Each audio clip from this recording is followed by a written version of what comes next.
Pessoal, beleza?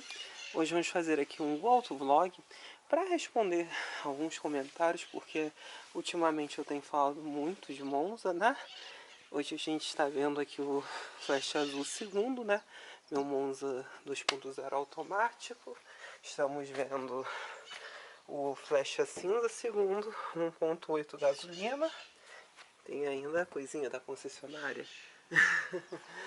E o fogo no rabo segundo o GL. Que também tem um negocinho da concessionária aqui, na Via Mar. Mas esse daqui vocês veem que é um carro de bastante uso, né? Bom, o que nós vamos falar nesse vídeo daqui? Toda vez que eu faço, ainda que eu peço desculpa porque tá chovendo, caiu um temporal agora, aí molhou os carros e ainda tô em obra em casa, enfim. Tá um inferno isso. Mas, muita gente tem me questionado, como eu falo muito dos Monzas, né? Se vale a pena nos dias de hoje ter um Monza, né? Se é um carro que ele vale a pena pelo custo-benefício do carro. Então, o que eu posso dizer para vocês? Vocês já viram, com certeza, os vídeos de dinâmica desses carros, né? Que eu já mostrei para vocês. Mas, muito além disso, existe uma questão que é muito difícil de você falar do Monza. São carros que são difíceis de você encontrar eles, por exemplo, no estado como esse daqui, tá vendo? Farolzinho original, todo alinhado. Esse daqui mesmo cansado e rodado, todo original e íntegro. Normalmente a maioria desses carros, ela foi sendo destruída conforme os anos foram se passando, né? As pessoas foram maltratando os carros de uma forma tal que foram se extinguindo, né? Como aconteceu com muitos carros, e acontece mesmo direto, né? A maioria deles vai parar em ferros velhos, assim. Então, o que acontece?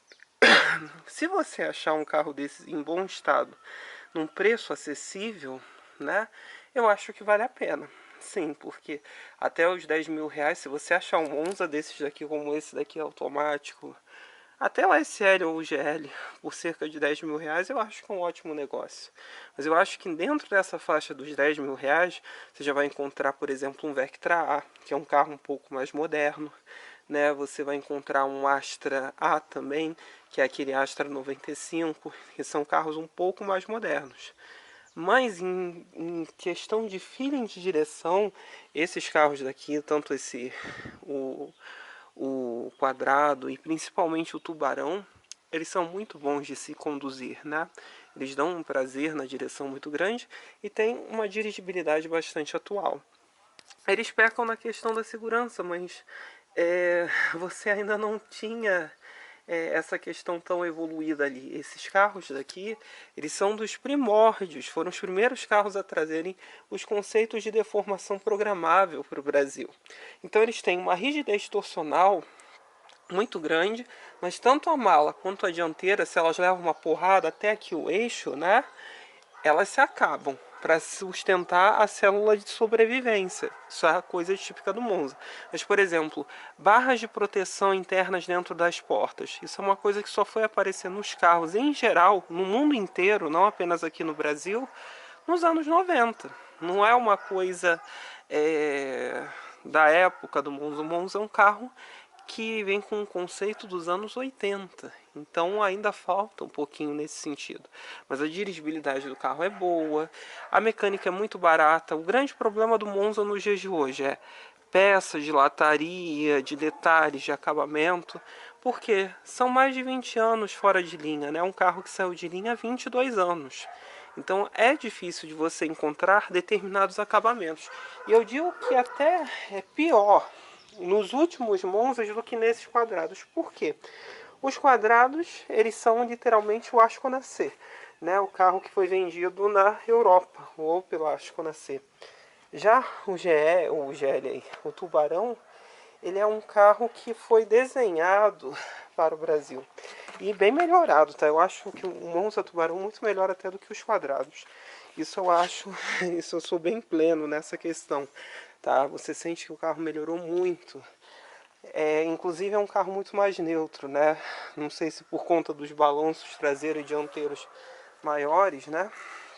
Mas isso faz uma certa diferença na hora de você dirigir o carro.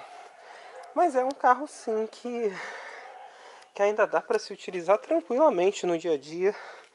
É muito bom de dirigir, anda rápido, principalmente esses daqui, os 2.0 EFI injetados, tá?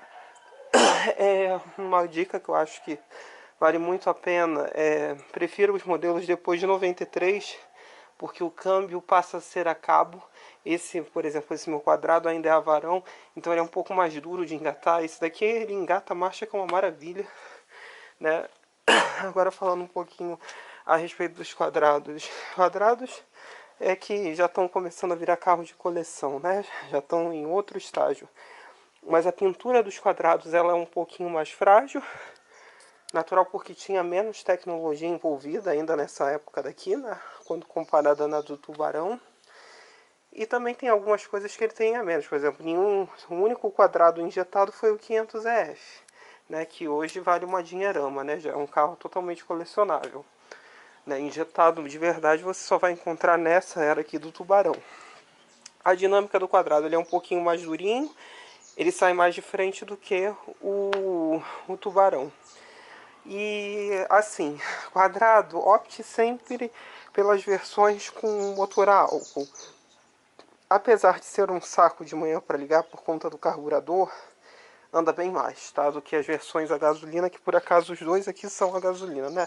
Tanto esse azul Angará quanto o cinza. Agora a gente vai falar um pouquinho a respeito da caixa automática. Bom, aí que são elas.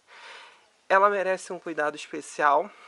Em segundo, além disso, do cuidado especial, são só 3 marchas. Então, opte por motores que são 2.0 a álcool. Na época que ela chega no tubarão injetado, só existiu a gasolina injetado, mas ele já andava bem naquela época. Nessa fase daqui, opte por 2.0 a álcool, porque 2.0 a gasolina fica fraquinho.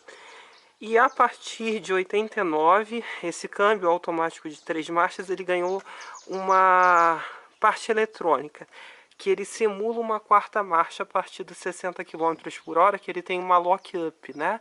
Que ele desativa o conversor de torque a partir dos 60 km por hora e parece uma quarta marcha e ele abaixa o giro. Mas é uma coisa muito anacrônica para os dias de hoje, né? Então, e obviamente muito menos econômico do que aqueles dali. Em termos de economia, com certeza definitiva, Tubarão 2.0, a gasolina ou a álcool injetado o EFI TBI Rochester. É muito econômico, muito mais econômico que qualquer carburado. Fora a praticidade na hora de você ligar de manhã e o carro pegar num estalo, né?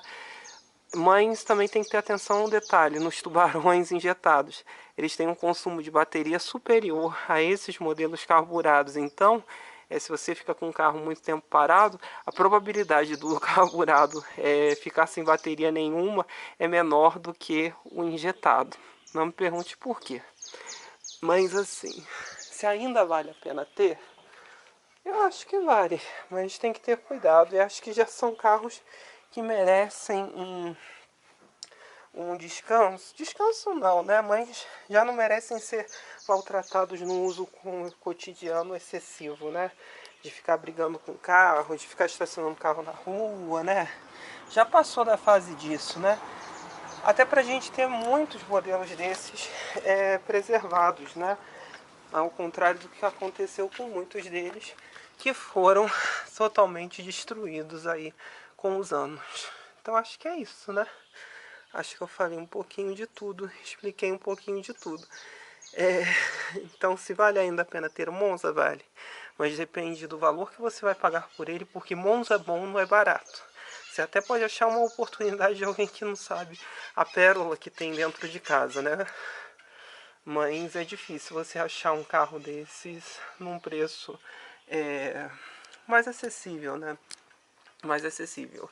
E que nunca tenha batido, que o carro esteja realmente totalmente íntegro, que é a parte mais importante.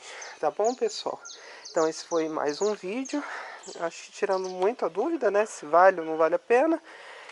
E olha que eu gosto muito de Monza, então entendo, acho que um pouquinho, né, só um pouquinho, só que não, a respeito desses carros. Acho que eu tenho muita propriedade para poder falar a respeito deles, né. Quanto a durabilidade, confiabilidade, enfim. A suspensão é muito versátil, muito durável, muito bem adaptada ao nosso solo, tem essa parte muito boa. É muito difícil o Monza dar problema de suspensão, né? E quando dá também é barato de você consertar. Então, acho que é isso, né? É natural ele ter sempre algum tipo de vazamentozinho, né? No motor, principalmente na parte da tampa de válvulas, né? Sempre tem algum tipo de vazamento. Às vezes dá vazamento, principalmente nos tubarões, na caixa de direção hidráulica, que ela é plástica, e ela acaba se rachando, né, e começa a pingar um pouco, né, conforme os anos. Não é que nem era na época desses daqui, dos quadrados, que a caixa de direção hidráulica, né, onde ficava o fluido, era de aço. Então é bem diferente de uma época para outra. Mas enfim, são grandes carros, mas é difícil você achar um em bom estado que esteja num preço bom, né? Você não consegue misturar as duas coisas, né? O bom estado com o preço bom. Se você conseguir, aí vale muito a pena. Isso tudo que eu falei vale também para o Cadete, porque o Cadete é simplesmente um Monza sem bunda com entre-eixos mais curtos. Para ser simples e direto, né? O Cadete é um Monza mais curto, apenas isso, tá bom? Então é isso, pessoal. Curtam, compartilhem, se inscrevam no canal. Se vocês têm alguma dúvida, postem aí embaixo, que com o tempo eu vou respondendo. Se vocês querem que eu teste algum carro específico, fale aí embaixo que eu tento arranjar o carro para testar para vocês. Acho que é isso, né? É isso então. Valeu, pessoal.